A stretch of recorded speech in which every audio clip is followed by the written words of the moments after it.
이런 계약이 어디 있습니까? 그 한 문장이 나오자 분위기가 달라졌습니다. 협상의 문제가 아니라 신뢰의 문제였기 때문입니다. 계약은 흔들렸고 파트너는 말을 바꿨습니다. 하지만 단 하나 멈추지 않은 것이 있었습니다. 누적 1600회, 단 한 번의 사고도 없이 이어진 비행. 그 시간 동안 어떤 나라는 조건을 따졌고 어떤 나라는 묵묵히 하늘을 준비했습니다. 지금 세계가 묻고 있습니다. 누가 약속을 말로 했고 누가 약속을 기술로 증명했는가? 아직 결론은 나오지 않았습니다. 그러나 모두가 알고 있습니다. 이 싸움의 무대는 이미 대한민국의 하늘 위에 올라와 있다는 것을요. 대체 한국과 인도네시아 사이에 무슨 일이 있었던 걸까요? 그 충격적인 이야기 지금 시작합니다. 어떻게 이럴 수 있습니까? 48대를 계약해놓고 16대만 사겠다고 통보한다는 겁니까? 그것도 더 비싼 블록2로 바꾸자고 요구한다는 겁니까? 저는 런던 연구실에서 그 기사를 읽으며 고개를 저었습니다. 20년간 방산 협력을 분석해왔지만 이런 식의 일방적 수정 요구는 처음 봤습니다. 이건 협상이 아니었습니다. 신뢰를 시험하는 일이었습니다. 저는 에단 스콧입니다. 영국 왕립합동군사연구소의 선임 방산 분석가로 일하고 있습니다. 제 경력을 간단히 말씀드리자면 영국 공군 정보장교로 10년간 복무했고 퇴역 후에는 나토 방산협력팀에서 5년을 일했습니다.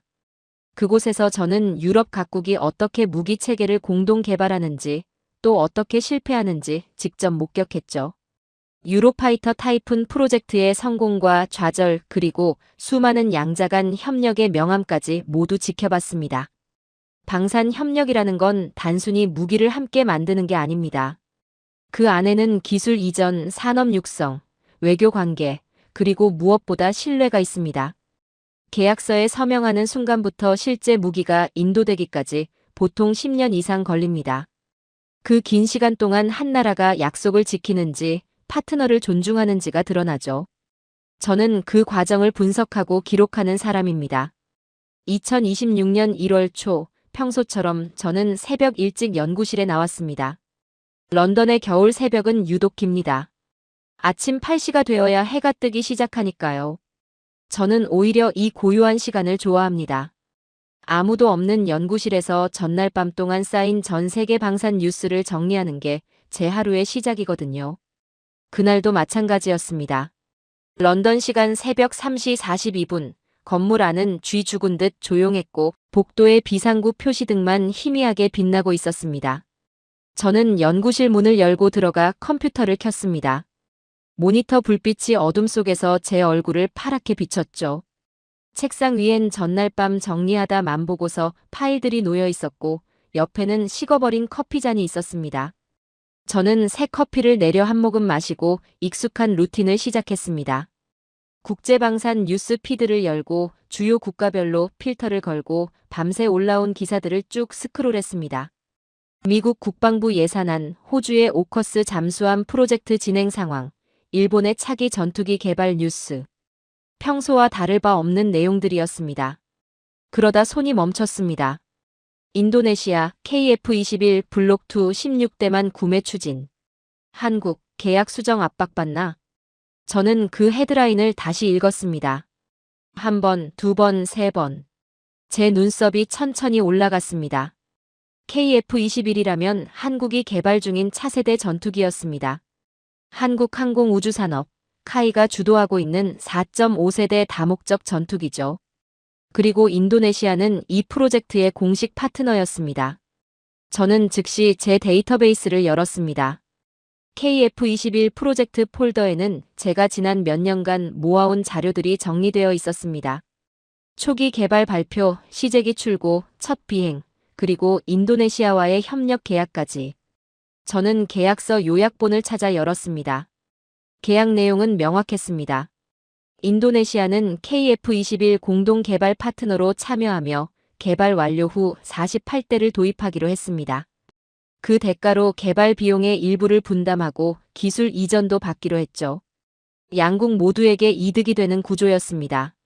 한국은 개발 비용 부담을 줄이고 인도네시아는 최신의 전투기 기술을 얻는 거였으니까요. 그런데 지금 이 기사는 뭐라고 말하고 있습니까? 48대를 16대로 줄이겠다는 겁니다. 그것도 기존에 합의한 블록 1이 아니라 아직 개발 중인 블록 2로 바꾸자는 거죠. 저는 화면을 응시하며 생각했습니다. 블록 2는 당연히 블록 1보다 성능이 좋고 가격도 더 비쌉니다. 수량을 3분의 1로 줄이면서 더 비싼 모델을 요구한다는 게 대체 무슨 논리입니까? 저는 마우스를 움직여 관련 기사를 더 찾아봤습니다. 한국 언론, 인도네시아 언론, 국제방산 전문 매체들. 각기 다른 각도에서 이 소식을 다루고 있었지만 핵심은 같았습니다. 인도네시아가 일방적으로 계약 수정을 요구했다는 거였죠. 대체 무슨 일이 벌어지고 있는 거야? 저는 중얼거리며 손가락으로 책상을 두드렸습니다. 20년 넘게 방산 협력을 지켜봤지만 이런 식의 전개는 흔치 않았습니다. 계약 조정은 있을 수 있습니다. 예산 문제로 도입 시기를 미루거나 수량을 약간 조정하는 경우는 종종 있죠. 하지만 계약 수량을 3분의 1로 줄이면서 더 비싼 버전을 요구한다고? 이건 조정이 아니라 계약 자체를 뒤집는 겁니다.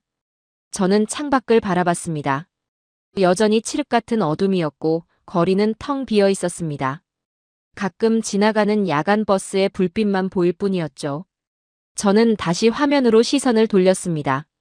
뭔가 놓치고 있는 게 있을 겁니다. 이런 급작스러운 요구에는 반드시 배경이 있으니까요. 저는 새 문서를 열고 제목을 입력했습니다. KF21 인도네시아 계약 분석, 긴급. 그리고 첫 문장을 적었습니다. 이건 단순한 구매 조정이 아니다. 신뢰의 균열이다. 손가락이 키보드 위에서 멈췄습니다. 저는 그 문장을 다시 읽었습니다. 맞습니다. 이건 전투기 몇 대를 사고 파는 문제가 아니었습니다. 한 나라가 다른 나라와 맺은 약속을 어떻게 대하는지, 파트너십을 어떻게 생각하는지에 대한 문제였죠. 저는 커피를 한 모금 더 마시고 생각했습니다. 내일, 아니, 오늘 아침이 되면 본격적으로 조사를 시작해야겠습니다. 인도네시아가 왜 이런 요구를 했는지, 그동안 분담금은 제대로 납부했는지, 한국은 어떤 입장인지, KF21 개발은 순조로운지 확인해야 할 게 한두 가지가 아니었습니다. 그런데 왜인지 모르게 불안했습니다. 이런 일방적인 계약 수정 요구는 보통 좋지 않은 신호거든요. 파트너 국가가 재정적 어려움에 처했거나 정치적 상황이 바뀌었거나 아니면 처음부터 진지하게 협력할 의사가 없었거나. 저는 화면 속 기사를 다시 한번 읽었습니다. 48대에서 16대로, 블록 1에서 블록 2로. 이 두 가지 변경 사항이 의미하는 게 뭘까요? 저는 펜을 들어 메모장에 적었습니다. 왜 수량을 줄이는가? 재정 문제? 아니면 다른 이유? 왜 블록 2를 원하는가? 기술적 우위? 시간 벌기? 질문들이 꼬리를 물고 이어졌습니다. 그리고 가장 중요한 질문 하나가 머릿속에 떠올랐습니다. 한국은 이 요구를 받아들일 것인가? 저는 펜을 내려놓고 창밖을 다시 바라봤습니다. 런던의 새벽 공기가 달라진 것 같았습니다. 평소처럼 평온하고 고요한 새벽이 아니라 뭔가 중요한 일이 시작되는 그런 새벽이었죠. 단순한 뉴스 하나가 아니라 하나의 시험이 시작된 겁니다. 저는 화면을 끄지 않았습니다. 대신 메모장을 옆에 두고 내일 아침 출근하자마자 본격적인 조사를 시작하기로 마음먹었습니다. 숫자와 계약서 너머에 숨겨진 진실을 찾아내야 했습니다. 그리고 이 사건이 한국과 인도네시아, 나아가 아시아 방산 시장 전체에 어떤 의미를 갖는지 밝혀내야 했습니다. 컴퓨터 시계가 새벽 4시를 가리키고 있었습니다. 그날 아침, 저는 평소보다 일찍 출근했습니다. 런던 시간 오전 7시, 연구실 문을 열자마자 저는 곧바로 컴퓨터 앞에 앉았습니다. 새벽에 발견한 그 기사가 머릿속에서 떠나지 않았거든요. 48대에서 16대로, 블록 1에서 블록 2로. 이 두 가지 변경이 의미하는 걸 정확히 파악해야 했습니다. 저는 먼저 한국방위사업청 공식 웹사이트를 열었습니다. KF21 프로젝트 관련 공개 자료들이 쭉 나열되어 있었죠. 사업 개요, 개발 일정, 예산 배분, 그리고 국제 협력 현황까지. 저는 인도네시아 협력 부분을 클릭했습니다. 화면에 계약 개요가 떴습니다. 계약 체결 2014년 총 개발비 약 8조 8천억 원 인도네시아 분담금 1조 7천억 원 도입 예정. 총대수 48대. 숫자는 명확했습니다. 인도네시아는 전체 개발비의 5분의 1을 부담하기로 했고 그 대가로 48대를 도입하며 핵심 기술도 이전받기로 했습니다. 양측 모두에게 합리적인 조건이었죠. 한국은 개발 비용 부담을 줄이고 인도네시아는 선진 전투기 기술을 얻는 겁니다. 그런데 저는 다음 문서를 열면서 눈썹을 찌푸렸습니다. 2021년 계약 수정 내역이었습니다. 인도네시아가 재정 악화를 이유로 분담금 감액을 요청했고 한국이 이를 받아들였더군요. 1조 7천억 원에서 6천억 원으로 무려 3분의 1 수준으로 줄어든 겁니다. 재정 악화라. 저는 중얼거리며 다음 자료를 확인했습니다. 그런데 뭔가 이상했습니다. 분담금 납부 현황을 보니 감액된 6천억 원조차 제대로 납부되지 않았더군요. 2022년, 2023년, 2024년 예정된 납부 일정이 계속 지연되고 있었습니다. 저는 손가락으로 화면을 짚으며 숫자들을 대조했습니다. 약속한 금액은 이미 3분의 1로 줄었는데 그마저도 제때 내지 않는다는 겁니까? 저는 새 창을 열어 인도네시아 언론 보도를 검색했습니다. 주요 매체들의 기사를 훑어봤죠. 그리고 한 기사에서 멈췄습니다. 인도네시아 국방부 KF-21 분담금 지불 위해 한국수출입은행 대출 요청. 저는 기사를 천천히 읽었습니다. 인도네시아가 분담금을 낼 돈이 없으니 한국 측에 대출을 요청했다는 내용이었습니다. 한국수출입은행에서 돈을 빌려서 한국에 분담금을 내겠다는 거죠. 저는 잠시 화면을 응시했습니다. 이게 대체 무슨 논리입니까? 공동개발 파트너가 분담금을 내는 게 아니라 빌려서 낸다는 겁니까? 그것도 상대국 은행에서 말입니다. 이건 협력이 아니라 원조에 가까웠습니다. 저는 메모장을 열고 한 줄을 적었습니다.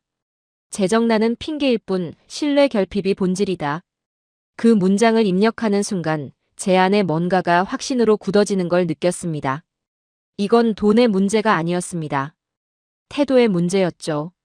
저는 다시 검색창으로 돌아왔습니다. 이번엔 인도네시아의 다른 방산 뉴스를 찾아봤습니다. 만약 정말로 재정난이라면 다른 무기 구매도 줄어들었을 겁니다. 그런데 화면에 뜬 기사들을 보는 순간 저는 눈을 가늘게 떴습니다. 인도네시아, 프랑스 라팔 전투기 42대 구매 계약 체결 인도네시아 국방장관, 튀르키예 칸 전투기 시찰. 인도네시아 공군, 중국 제10 전투기 평가단 파견. 손가락이 마우스 위에서 멈췄습니다. 라팔 전투기라면 프랑스제 4.5세대 전투기입니다. 대당 가격이 1억 유로가 넘는 고가 장비죠. 42대면. 저는 빠르게 계산했습니다. 최소 50억 유로, 하나로 약 7조 원이 넘는 금액입니다. 돈이 없다고 말하면서 라팔을 사고 중국제 전투기를 시험한다고? 저는 중얼거리며 화면을 스크롤했습니다. 더 있었습니다.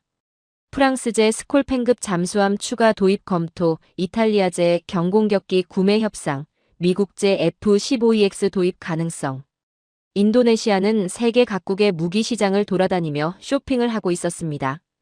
저는 두 개의 창을 나란히 띄워놓고 비교했습니다. 왼쪽엔 KF-21 분담금 미납 기록, 오른쪽엔 라팔 전투기 구매 계약. 숫자들이 명확하게 말해주고 있었습니다. 한국에는 6천억도 제때 못 낸다면서 프랑스에는 7조 원을 단번에 지불한다는 겁니까? 저는 뒤로 기대며 조용히 속삭였습니다. 이걸 협력이라 부르나. 목소리는 작았지만 그 안에 담긴 냉소는 묵직했습니다. 이건 재정난이 아니었습니다. 우선순위의 문제였죠. 한국과의 공동개발 프로젝트보다 선진국들의 완제품이 더 중요했던 겁니다. 분담금을 낼 돈이 없는 게 아니라 내고 싶지 않았던 거였습니다. 저는 천장을 바라보며 생각했습니다. 공동개발이라는 건 단순히 무기를 함께 만드는 게 아닙니다. 그 과정에서 기술이 이전되고 산업이 성장하고 양국의 관계가 깊어지는 겁니다. 장기적으로는 훨씬 더 큰 가치가 있죠. 하지만 인도네시아는 그런 장기적 비전보다 당장 쓸 수 있는 완제품에만 관심이 있었던 겁니다. 저는 새 문서를 열었습니다. 보고서를 작성할 시간이었습니다. 제목을 입력했죠. KF21 인도네시아 계약 분석, 숫자가 말하는 진실. 그리고 첫 문단을 쓰기 시작했습니다. 인도네시아의 행태는 방산협력의 교과서적 반면교사다. 손가락이 키보드 위를 빠르게 움직였습니다. 분담금 감액 과정, 미납 현황, 대출 요청, 그리고 동시에 진행 중인 다른 나라들과의 무기 구매 계약까지 모든 사실을 시간순으로 정리했죠. 숫자와 날짜, 출처까지 명확하게 기록했습니다. 저는 특히 한 문단에 공을 들였습니다. 재정난을 이유로 분담금을 3분의 1로 감액했으나 같은 시기 프랑스제 라팔 전투기 42대를 7조 원에 구매했다. 이는 재정 능력의 문제가 아니라 협력 의지의 부재를 보여준다. 문장을 다듬으면서 저는 점점 분노가 치밀어 오르는 걸 느꼈습니다. 20년간 방산 협력을 분석하면서 이런 경우를 여러 번 봤지만 이렇게 노골적인 경우는 드물었습니다. 계약은 약속입니다. 양국이 서명한 순간 그건 법적 구속력을 넘어서 신뢰의 문제가 되는 겁니다. 저는 보고서에 또 한 줄을 추가했습니다. 파트너십의 본질은 상호 신뢰다. 그러나 인도네시아는 한국을 파트너가 아니라 하청업체처럼 대하고 있다. 창밖을 보니 어느새 해가 완전히 떠 있었습니다. 출근 시간이 되어 복도에서 동료들의 발소리가 들렸죠. 저는 시계를 확인했습니다. 오전 9시 15분. 2시간 넘게 자료를 분석하고 있었더군요. 저는 마지막 문단을 작성했습니다. 이번 KF21 계약 수정 요구는 단순한 사업 조정이 아니다. 이는 한 국가가 국제 협력을 어떻게 인식하는지 보여주는 사례다. 숫자는 명확하다. 의지가 있었다면 방법은 있었을 것이다. 그러나 의지가 없었기에 핑계만 늘어놓는다. 저는 보고서를 저장하고 뒤로 기댔습니다. 화면 속 숫자들을 다시 한번 바라봤죠. 1조 7천억에서 6천억으로 줄어든 분담금, 그조차 제대로 납부되지 않은 기록, 그리고 동시에 진행된 7조 원짜리 라팔 구매. 모든 게 명확했습니다. 돈을 못 낸 게 아니라 안 낸 거다. 저는 조용히 말했습니다. 이유가 없다. 의지가 없다. 모니터를 끄지 않고 그대로 둔 채 저는 커피를 마시러 갔습니다. 이제 다음 단계를 준비해야 했습니다. 인도네시아의 숫자는 확인했으니 이제 한국의 입장을 들어볼 차례였습니다. 과연 한국은 이 일방적인 요구에 어떻게 대응할까요? 저는 복도를 걸으며 생각했습니다. 화면 속 숫자들이 계속 머릿속을 맴돌았죠. 숫자는 거짓말을 하지 않는다. 그러나 사람은 가끔 계약서를 거짓말하게 만든다. 그날 오후 저는 한국방위사업청의 공식 발표를 기다리고 있었습니다. 인도네시아의 일방적인 계약 수정 요구가 국제뉴스로 퍼진 지 이틀째였죠. 한국 측의 공식 입장이 나올 시간이었습니다. 저는 연구실 컴퓨터 앞에 앉아 방위사업청 웹사이트를 새로 고침했습니다. 오후 3시 런던 시간으로는 자정에 가까운 시각이었지만 저는 기다렸습니다. 그리고 화면에 공지가 떴습니다. KF21 개발 진척 및 수출 현황 설명회, 외신 대상 온라인 브리핑. 제 손가락이 링크를 클릭했습니다. 화면이 전환되며 줌 회의실이 열렸죠. 이미 여러 나라의 기자들과 분석가들이 접속해 있었습니다. 채팅창에는 영어, 프랑스어, 독일어, 일본어로 된 인사말들이 흘러가고 있었습니다. 저는 이어폰을 끼고 볼륨을 확인했습니다. 화면 상단에 방위사업청 로고가 떴고 곧이어 2명의 관계자가 화면에 나타났습니다.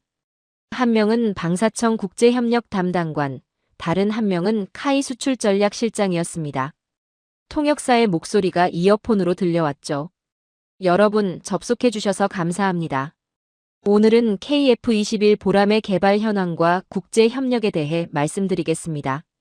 저는 노트북을 열고 타이핑을 시작했습니다. 날짜, 시간, 참석자, 주제. 모든 걸 기록했죠. 방사청 담당관의 목소리가 차분하게 이어졌습니다. 먼저 개발 진척 상황부터 말씀드리겠습니다. KF21은 현재 시험 비행을 순조롭게 진행 중이며 모든 일정이 예정대로 진행되고 있습니다. 화면에 그래프가 떴습니다. 개발 단계별 진척률이 막대 그래프로 표시되어 있었죠. 설계 100%, 시제기 제작 100%, 시험 비행 85%, 양산 준비 60%. 저는 숫자들을 빠르게 메모했습니다. 그리고 담당관의 다음 말에 귀를 기울였습니다. 최근 인도네시아 측에서 제안한 계약 수정에 대해 질문이 많으셨습니다. 제 등이 곧게 펴졌습니다. 바로 이 부분이었습니다. 저는 손가락을 키보드 위에 올려놓고 집중했습니다. 명확히 말씀드리겠습니다. 인도네시아의 제안은 공식적인 계약 수정이 아닙니다.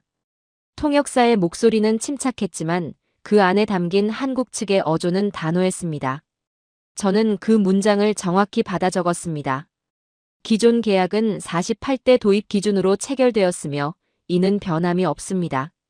화면 속 담당관의 표정에는 미소도 당황함도 없었습니다. 그저 사실을 진술하는 공무원의 차분함만 있었죠. 하지만 그 차분함 속에 흔들림 없는 확신이 느껴졌습니다. 블록2는 별개의 사업입니다. 블록 1 개발과 생산은 예정대로 진행됩니다. 카이 실장이 말을 이어받았습니다. 생산 준비는 순조롭습니다. 첫 양산기 출고를 위한 공정이 진행 중이며 납기는 지켜질 것입니다. 저는 메모에 한 줄을 추가했습니다. 이건 협상이 아니다. 선언이다. 제 눈빛이 달라지는 걸 느꼈습니다. 처음엔 분석가로서 숫자를 추적했습니다. 그 다음엔 관찰자로서 행태를 기록했죠. 하지만 지금 이 순간 저는 뭔가 다른 걸 목격하고 있었습니다. 신뢰를 지키려는 의지였습니다. 화면이 전환되며 KF-21 영상이 재생되기 시작했습니다.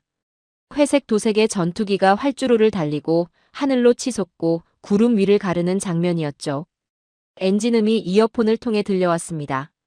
저는 무의식 중에 숨을 멈췄습니다. 그 전투기는 단순한 기계가 아니었습니다. 한국이 지난 10년간 쌓아온 기술력의 결정체였죠. 미국, 러시아, 유럽의 항공 강국들만 할 수 있었던 일을 해낸 증거였습니다.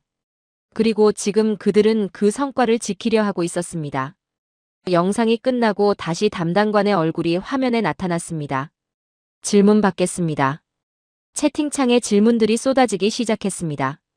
저도 손을 들고 발언권을 요청했죠. 진행자가 제 이름을 호명했습니다. 에단 스콧, RUSI에서 나오셨네요. 질문하시죠. 감사합니다. 인도네시아가 분담금 납부를 지연하고 있는 것으로 알고 있습니다. 이것이 개발 일정에 영향을 미치지 않습니까? 방사청 담당관이 고개를 끄덕였습니다. 좋은 질문입니다. 분담금 이슈는 외교적으로 협의 중입니다. 하지만 개발은 독립적으로 진행됩니다. 한국은 필요하다면 단독으로도 완수할 준비가 되어 있습니다. 저는 그 답변을 받아 적으며 미소 지었습니다. 필요하다면 단독으로라는 표현이 모든 걸 말해주고 있었습니다. 한국은 이미 파트너 없이도 갈 수 있는 단계에 와 있었던 겁니다. 다른 기자가 질문했습니다.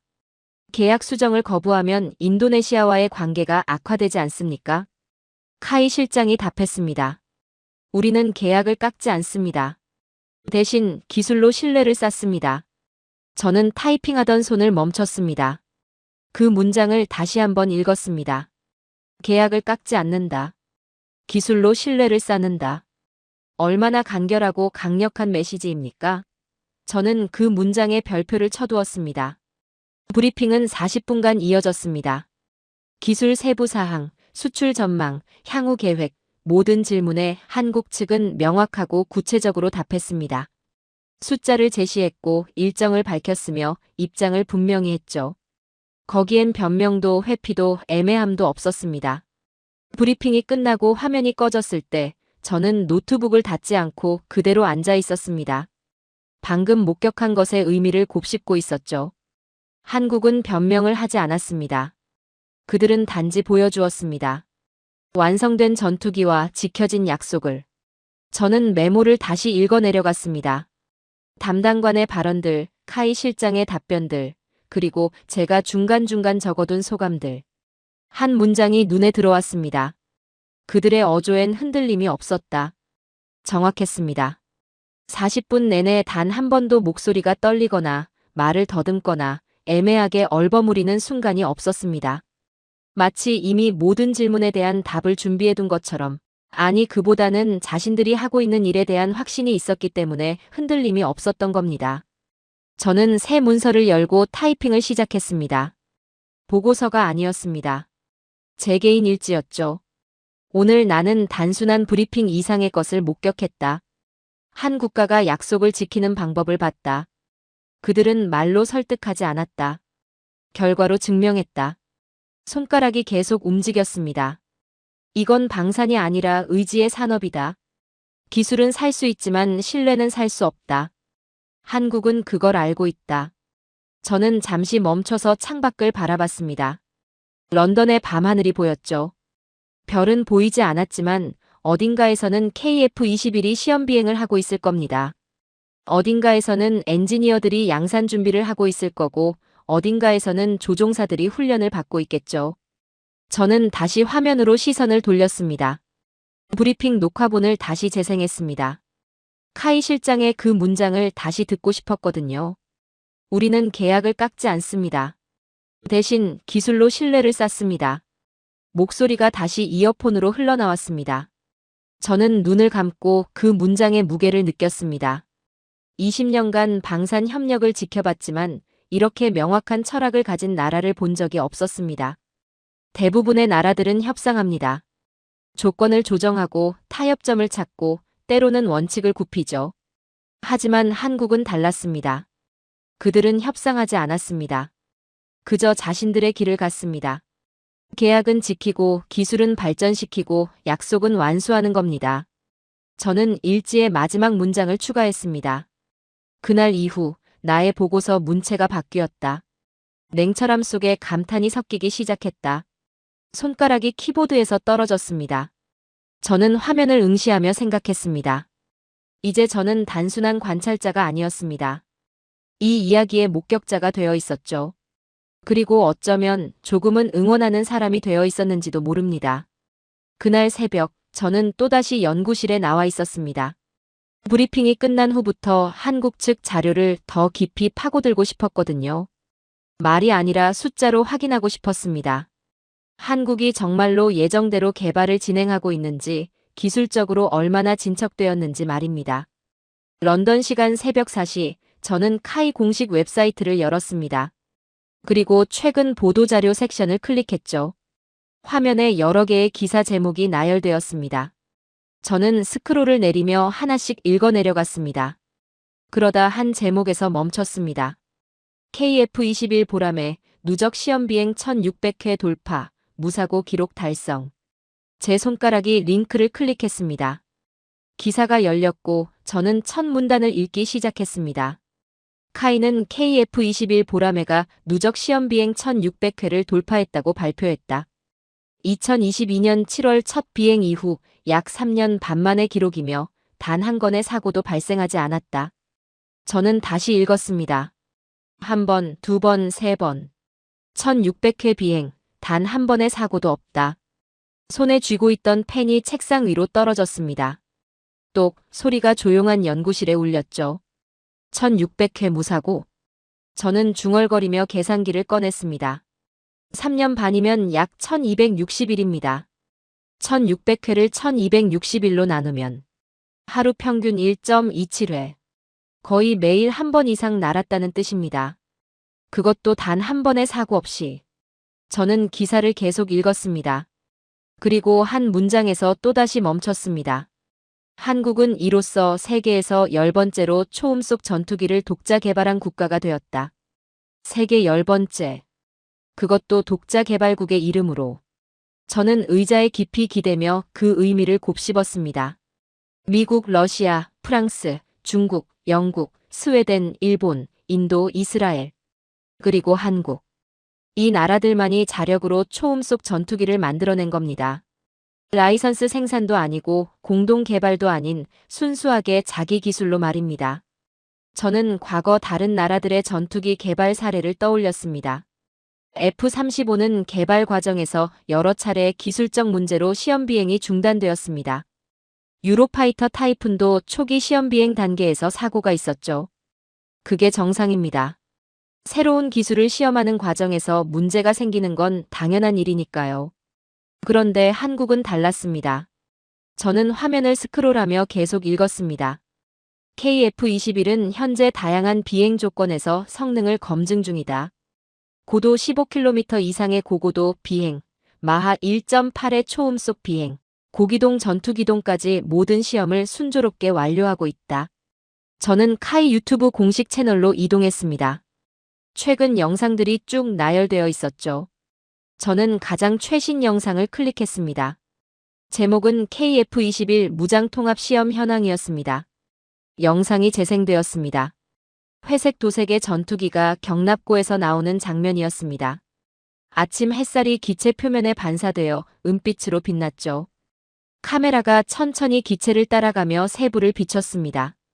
날개 아래 장착된 무장 하드포인트, 동체 내부의 무장 베이, 그리고 조종석의 정교한 계기판까지. 그리고 다음 장면. 전투기가 활주로를 달리기 시작했습니다. 엔진음이 커졌고 기체가 가속했죠. 그리고 순간 기수가 들리며 하늘로 치솟았습니다. 저는 무의식 중에 몸을 앞으로 기울였습니다. 하늘 위에서 KF-21은 우아하게 선회했습니다. 구름 사이로 기체가 사라졌다가 다시 나타났죠. 그리고 화면에 자막이 떴습니다. 공대지 무장통합시험 착수. 전자전 장비 테스트 진행 중 단거리 공대공 미사일 체계 개발 계약 체결. 저는 그 순간 한마디가 입에서 흘러나오는 걸 막을 수 없었습니다. 이건 시제기가 아니라 선언문이군. 그랬습니다. 이 영상은 단순히 전투기의 비행을 보여주는 게 아니었습니다. 한국이 세계에 던지는 메시지였죠. 우리는 할 수 있다. 우리는 해냈다. 그리고 우리는 계속할 것이다. 화면이 전환되며 다음 장면이 나왔습니다. 회의실에서 여러 사람들이 서류에 서명하는 모습이었습니다. 자막이 설명했습니다. LIGNX-1 단거리 공대공 미사일 개발. 계약 한화에어로스페이스 장거리 공대공 미사일 개발 경쟁 참여. 저는 잠시 고개를 숙였습니다. 감정이 복받쳐 올랐거든요. 이건 단순히 무기를 만드는 이야기가 아니었습니다. 한 나라가 기술 독립을 이루는 과정이었죠. 공대공 미사일. 전투기의 가장 핵심적인 무장입니다. 대부분의 나라들은 이걸 수입합니다. 미국제 AIM-120, 유럽제 미티어, 러시아제 R-77 등. 자체 개발하는 나라는 손에 꼽습니다. 기술적으로 너무 어렵고 개발 비용도 천문학적이니까요. 그런데 한국은 그걸 하고 있었습니다. 전투기만 만드는 게 아니라 그 전투기에 들어갈 미사일까지 자체 개발하는 겁니다. 저는 화면 속 서명하는 사람들의 표정을 봤습니다. 진지했고 자신감 있었으며 무엇보다 확신에 차 있었습니다. 한국은 이제 수입국이 아니라 공급국이다. 저는 조용히 말했습니다. 그 말이 입 밖으로 나오는 순간 뭔가 명확해지는 걸 느꼈습니다. 지난 며칠간 제가 목격한 모든 것들의 의미가 선명해졌죠. 인도네시아는 한국을 여전히 1990년대의 한국으로 봤을 겁니다. 기술을 수입하고 선진국에 의존하며 협상 테이블에서 양보할 수밖에 없는 나라로 말이죠. 하지만 한국은 달라져 있었습니다. 이제 그들은 협상할 필요가 없었습니다. 기술이 있으니까요. 저는 다시 영상을 재생했습니다. 처음부터 다시 봤죠. 전투기가 이륙하는 장면, 하늘을 가르는 장면, 무장을 테스트하는 장면. 모든 걸 다시 봤습니다. 그리고 매 장면마다 새로운 걸 발견했습니다. 기체 표면의 정밀한 마감 처리. 레이더 반사를 최소화하기 위한 스텔스 설계. 공기역학적으로 최적화된 형상. 첨단 항전 장비가 통합된 조종석. 하나하나가 최고 수준의 기술력을 보여주고 있었습니다. 저는 메모장을 열고 적기 시작했습니다. 1600회 시험 비행, 무사고. 이는 단순한 운이 아니다. 철저한 설계, 정밀한 제작, 완벽한 품질 관리의 결과다. 손가락이 계속 움직였습니다. 공대지 무장통합, 전자전 장비 테스트, 자체 미사일 개발. 한국은 전투기를 만드는 게 아니라 생태계를 구축하고 있다. 그리고 다음 문장을 적었습니다. 기술은 돈으로 사는 게 아니다.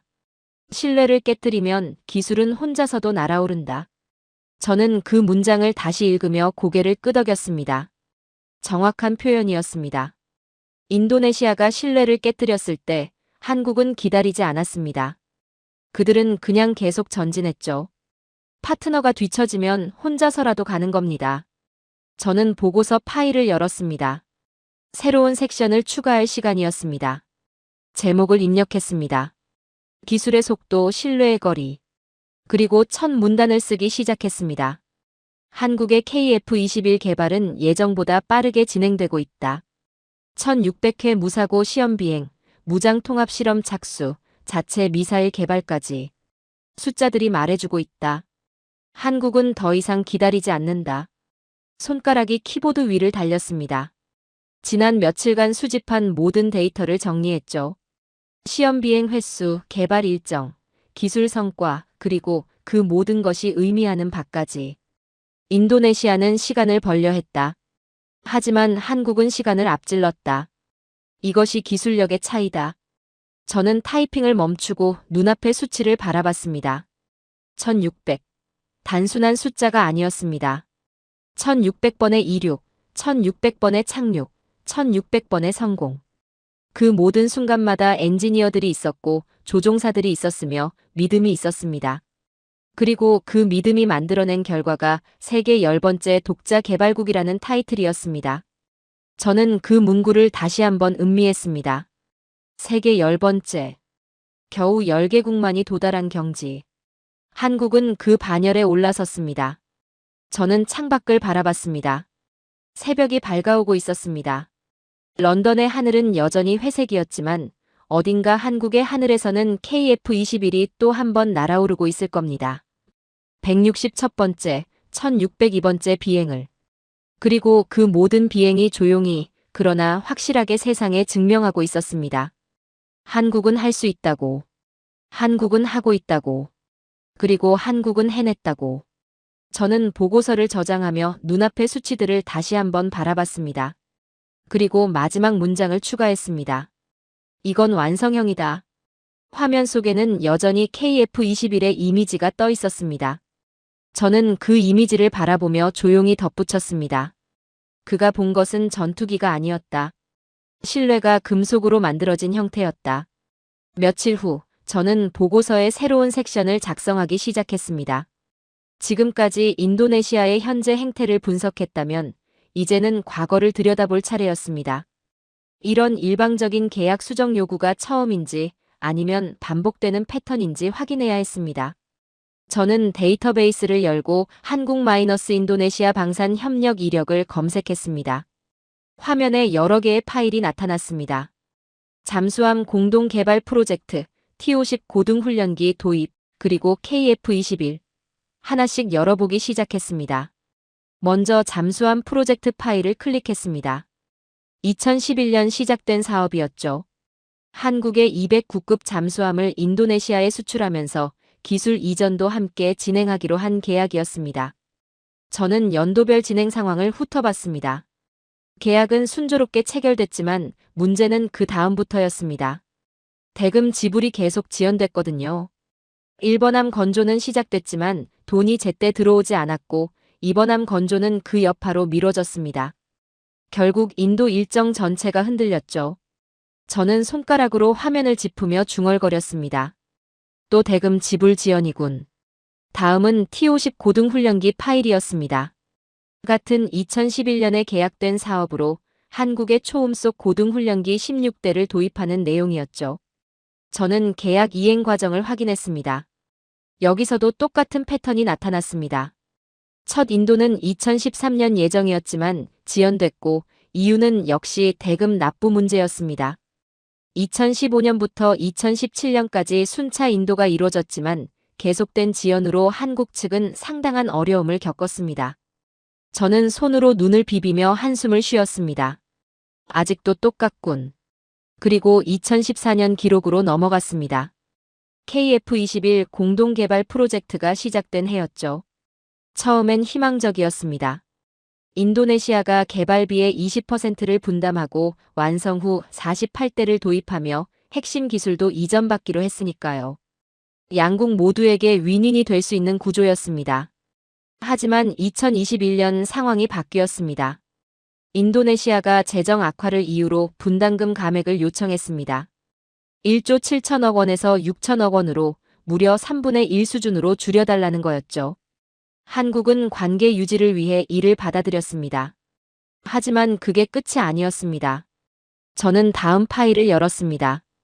그리고 더 충격적인 기록을 발견했습니다. 2021년 보도된 USB 사건이었습니다. 저는 관련 기사를 천천히 읽기 시작했습니다.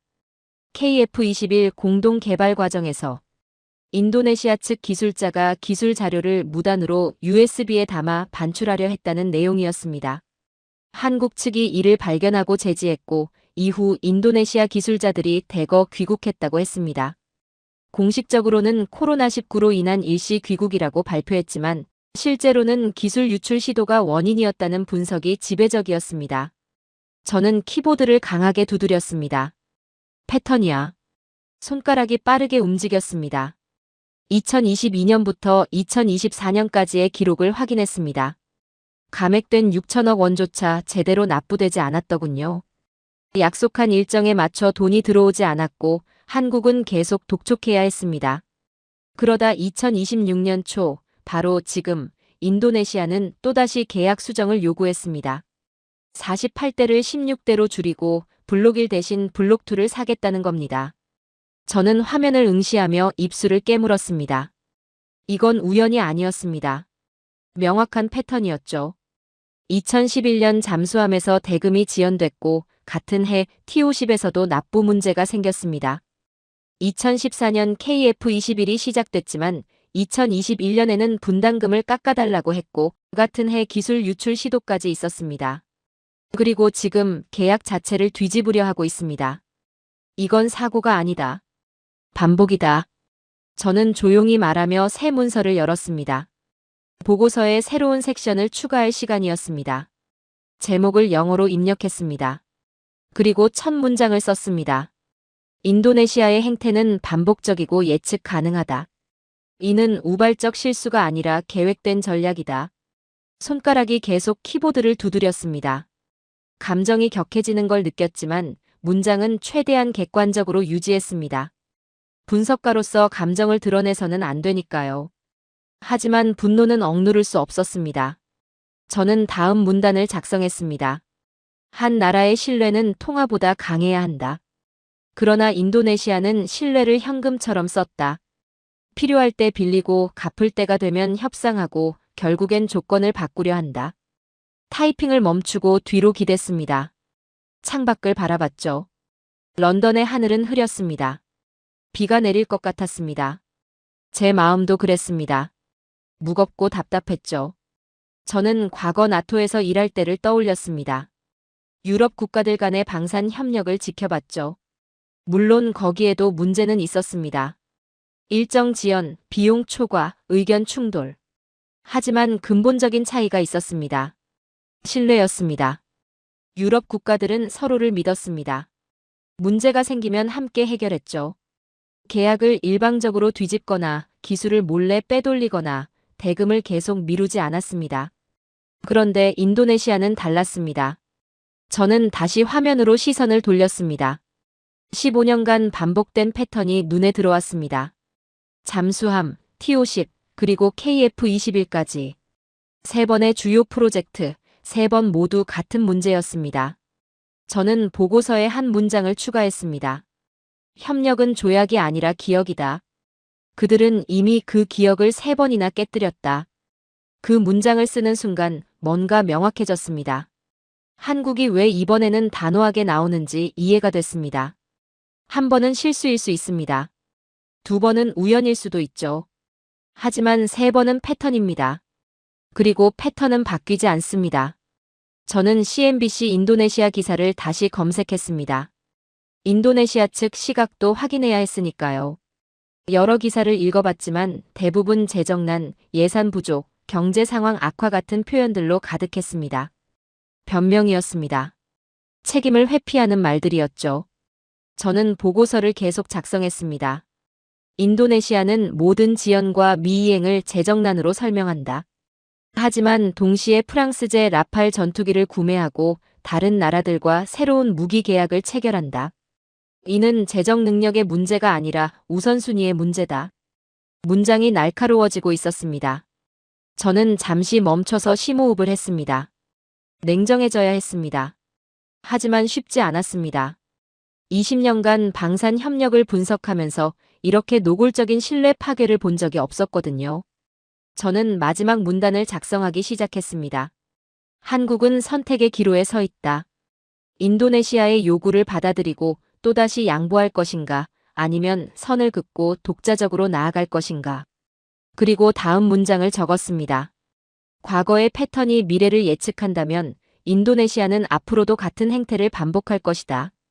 한국이 양보하면 더 많은 것을 요구할 것이고 한국이 거부하면 다른 나라로 눈을 돌릴 것이다. 저는 타이핑을 멈추고 화면을 바라봤습니다. 기사들, 보고서들, 분석 자료들. 모든 것이 같은 결론을 가리키고 있었습니다. 결국 한국이 혼자 가야 한다. 저는 조용히 중얼거렸습니다. 그게 답이었습니다. 파트너십은 양쪽이 노력해야 유지됩니다. 한쪽만 책임을 지고 한쪽만 투자하고 한쪽만 약속을 지킨다면 그건 파트너십이 아닙니다. 의존입니다. 아니, 착취입니다. 저는 보고서를 저장하며 마지막 문장을 추가했습니다. 그는 그것을 협력의 종언이라 부르지 않았다. 단지 독립의 시작이라 기록했다. 모니터를 끄지 않고 그대로 둔 채 저는 의자에 깊이 기댔습니다. 화면 속에는 여전히 15년간의 기록이 떠 있었습니다. 2011년부터 2026년까지 3번의 프로젝트, 3번의 반복, 3번의 실망. 하지만 이제 한국은 달라졌습니다. 더 이상 기술을 구걸하는 나라가 아니었습니다. 더 이상 협력 없이는 못 가는 나라가 아니었죠. 1600회 무사고 비행이 증명했습니다. 자체 미사일 개발이 보여줬습니다. 한국은 혼자서도 갈 수 있었습니다. 저는 창밖을 다시 바라봤습니다. 비가 내리기 시작했습니다. 빗방울이 창문을 두드렸죠. 저는 그 소리를 들으며 생각했습니다. 인도네시아는 아마 놀랄 겁니다. 한국이 이번에는 양보하지 않는다는 걸 알게 되면 말입니다. 과거처럼 재협상에 응하지 않는다는 걸 깨달으면 말이죠. 하지만 그건 인도네시아의 문제였습니다. 한국은 이미 앞으로 나아가고 있었으니까요. 보고서의 마지막 부분을 작성할 시간이었습니다. 저는 지난 일주일간 수집한 모든 자료를 정리하며 결론을 내려야 했습니다. 인도네시아의 과거 행태, 현재 요구, 그리고 한국의 대응까지. 모든 조각이 모였고 이제 그림을 완성할 차례였습니다. 저는 새로운 섹션을 열고 제목을 입력했습니다. 한국방산의 독자 노선 전환과 그 의미. 손가락이 키보드 위를 움직이기 시작했습니다. 먼저 최근 한국 측 발표를 정리했죠. 방위사업청과 카이는 공식 성명을 통해 명확한 입장을 밝혔습니다. 인도네시아의 분담금 이슈와 무관하게 KF-21 개발은 예정대로 진행된다는 것, 그리고 필요하다면 한국 단독으로도 완수할 준비가 되어 있다는 내용이었습니다. 필요하다면 단독으로라는 표현이 모든 걸 말해주고 있었습니다.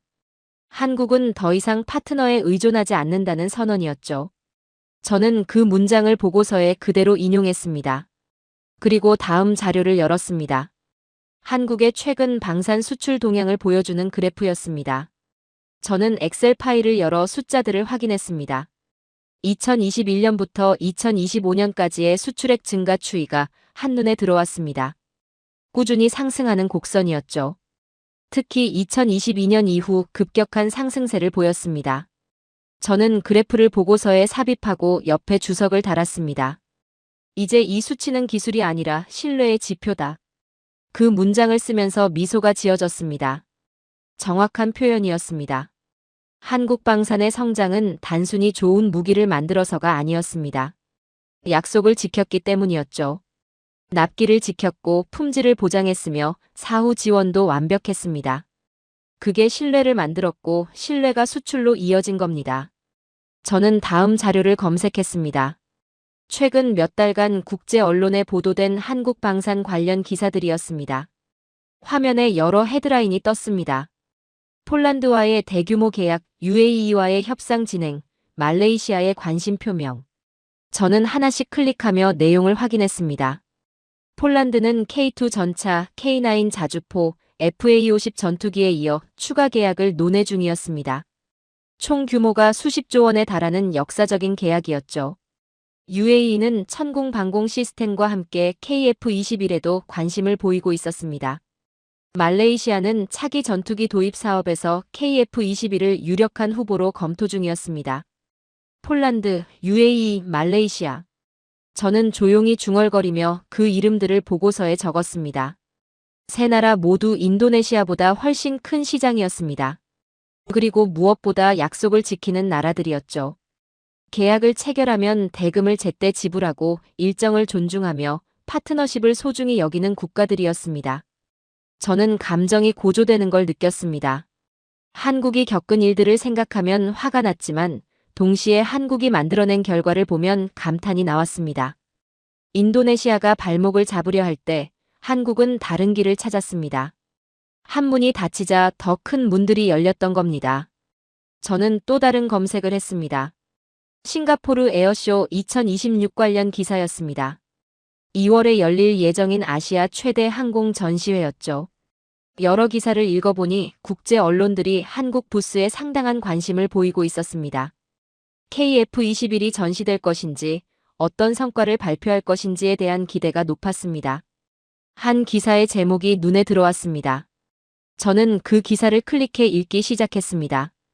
외신 기자가 쓴 분석 기사였는데 한국의 방산 성장을 조용한 혁명이라고 표현하고 있었습니다. 아무도 주목하지 않을 때 묵묵히 기술을 쌓았고 이제 세계가 놀라고 있다는 내용이었죠. 저는 그 표현이 마음에 들었습니다. 조용한 혁명. 정확했습니다. 한국은 큰 소리치지 않았습니다. 그냥 했습니다. 개발하고 시험하고 완성하고 수출했습니다. 결과로 말했죠. 저는 다시 카이 유튜브 채널로 들어갔습니다. 최근 올라온 영상이 하나 더 있었습니다. 제목은 KF-21 블록2 개발 현황이었습니다. 저는 재생 버튼을 눌렀습니다. 영상이 시작되었습니다. 공장 내부가 보였습니다. 거대한 조립 라인에서 KF-21 블록2 시제기가 조립되고 있었습니다. 엔지니어들이 정밀하게 부품을 장착하고 기술자들이 전자장비를 연결하고 검사원들이 하나하나 확인하는 모습이었죠. 금속이 빛났습니다.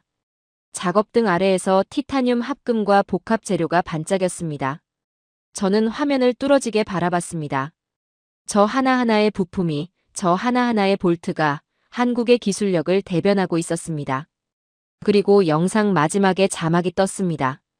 2026년 새로운 시작. 저는 전율을 느꼈습니다.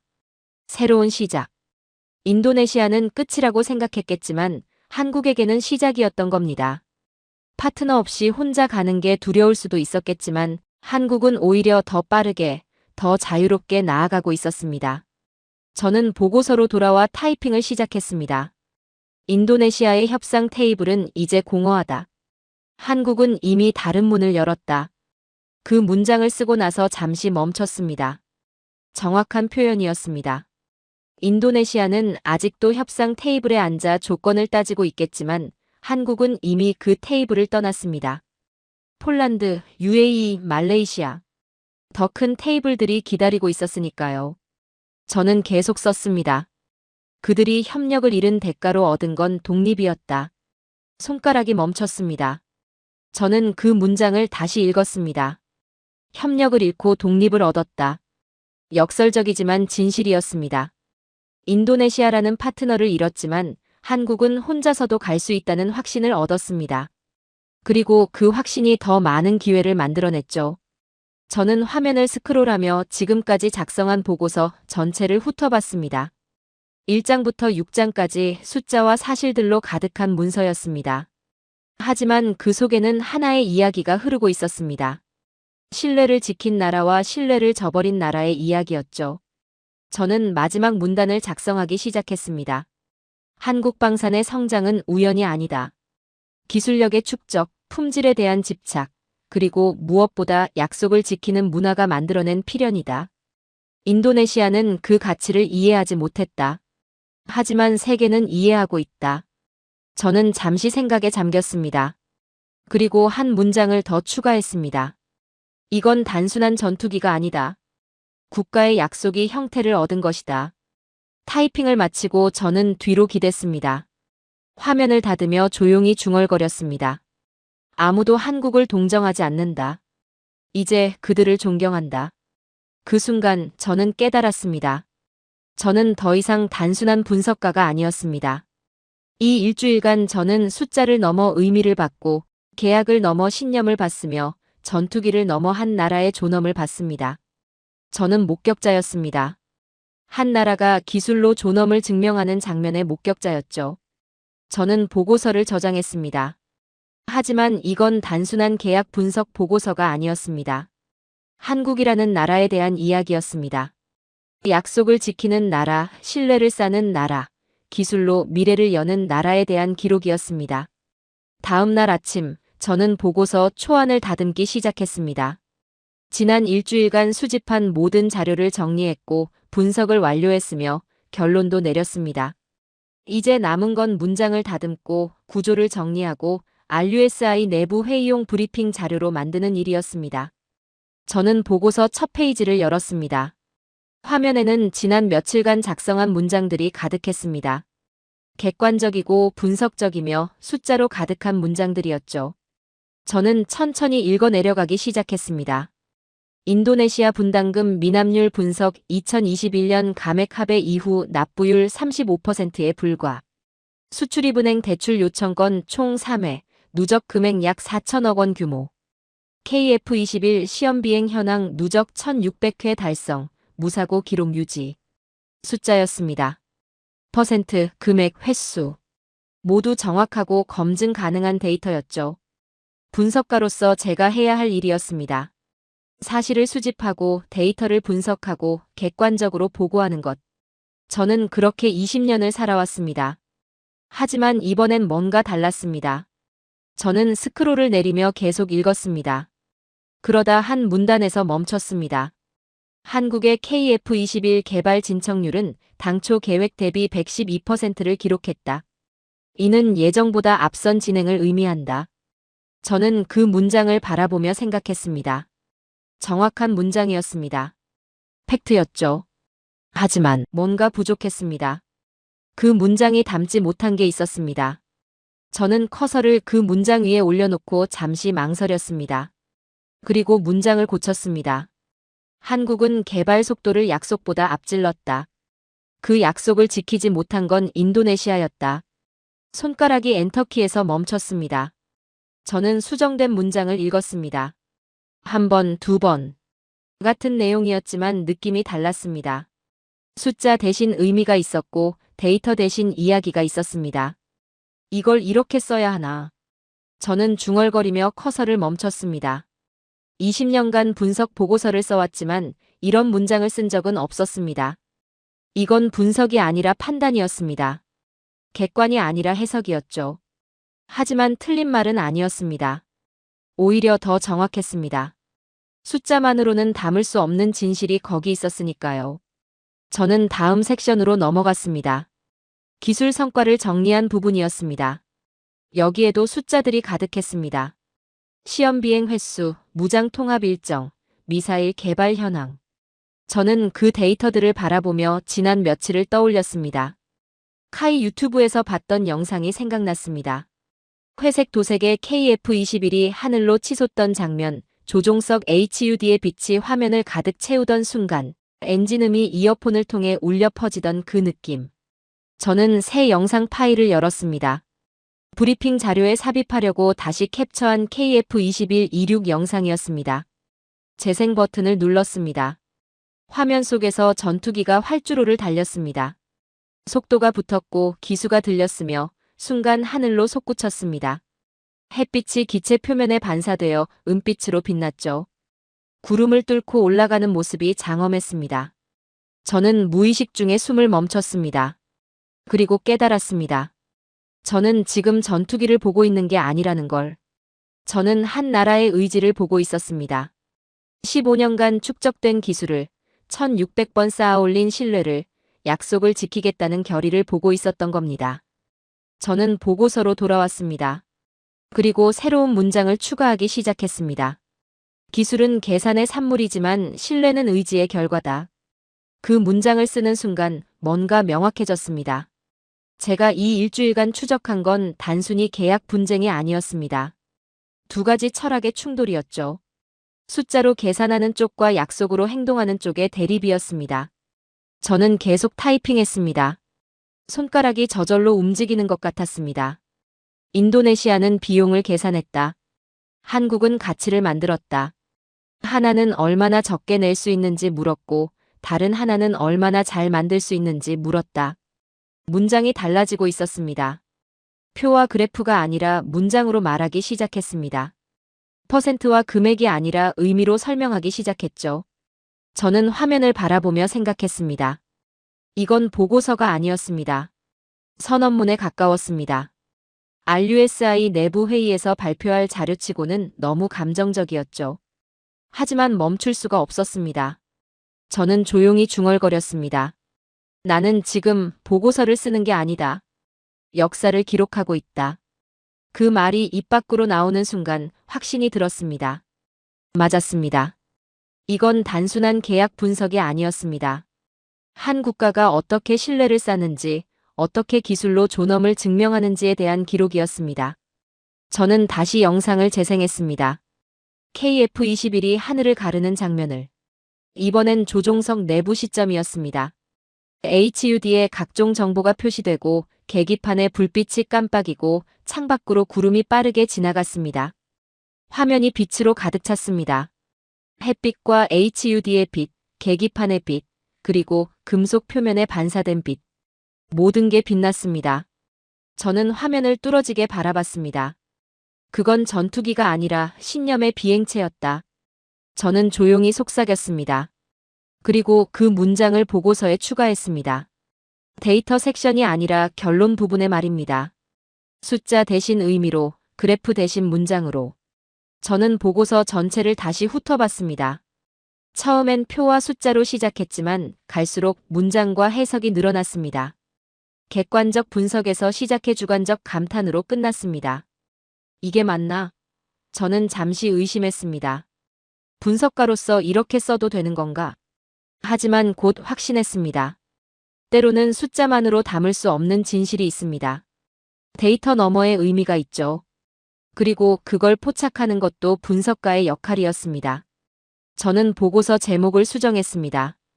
계약 분쟁이 아니라 신뢰와 기술에 대한 사례 연구. 더 정확한 표현이었습니다. 저는 마지막 문장을 추가했습니다. 국가란 결국 데이터를 믿게 만드는 신념의 시스템이다. 한국은 그 신념을 증명했다. 숫자로 시작해 의지로 끝냈다. 약속으로 시작해 존경으로 끝났다. 손가락이 키보드에서 떨어졌습니다. 저는 화면을 바라봤습니다. 완성된 보고서였습니다. 하지만 제가 일주일 전에 쓰려고 했던 보고서와는 달랐습니다. 저는 보고서를 저장하며 조용히 중얼거렸습니다. 그는 그래프 대신 문장을 남겼다. 그리고 마지막 한 줄을 추가했습니다. 한국은 약속을 지켰고 세상은 그것을 목격했다. 화면을 끄지 않고 그대로 뒀습니다. 내일 이 보고서를 RUSI 동료들에게 발표할 겁니다. 그들이 뭐라고 할지 모르겠습니다. 너무 주관적이라고 할 수도 있고 객관성을 잃었다고 할 수도 있죠. 하지만 상관없었습니다. 저는 제가 본 걸 정직하게 기록했습니다.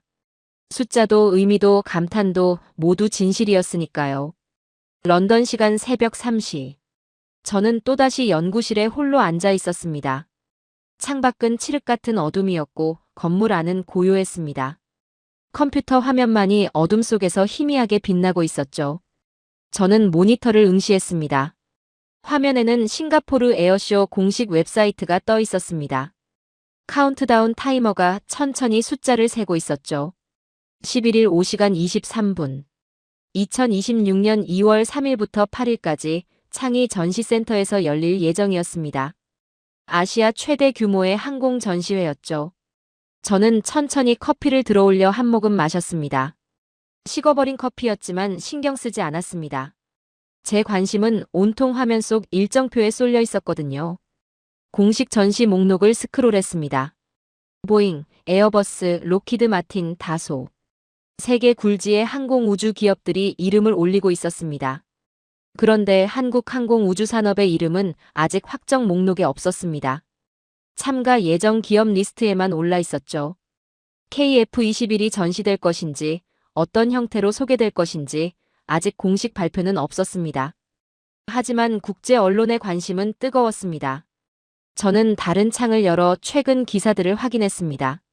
지난 며칠간 쏟아진 헤드라인들이 눈에 들어왔습니다.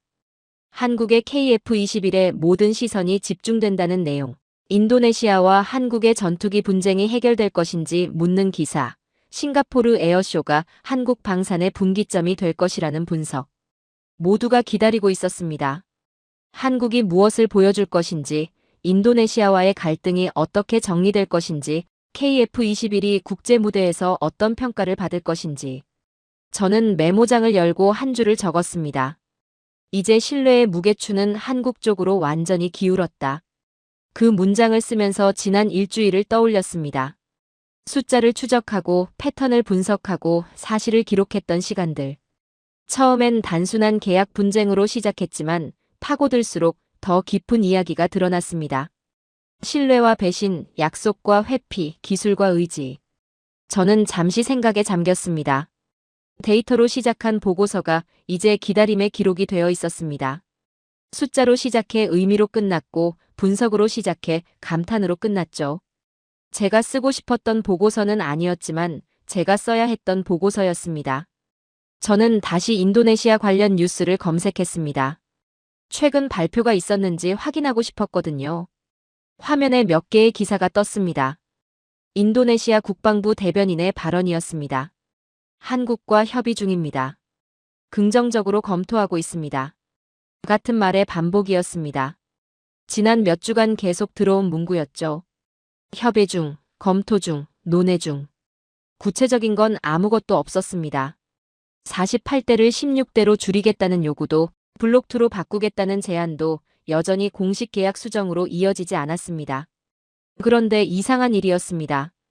그 문장들이 이제 뉴스의 중심이 아니었습니다.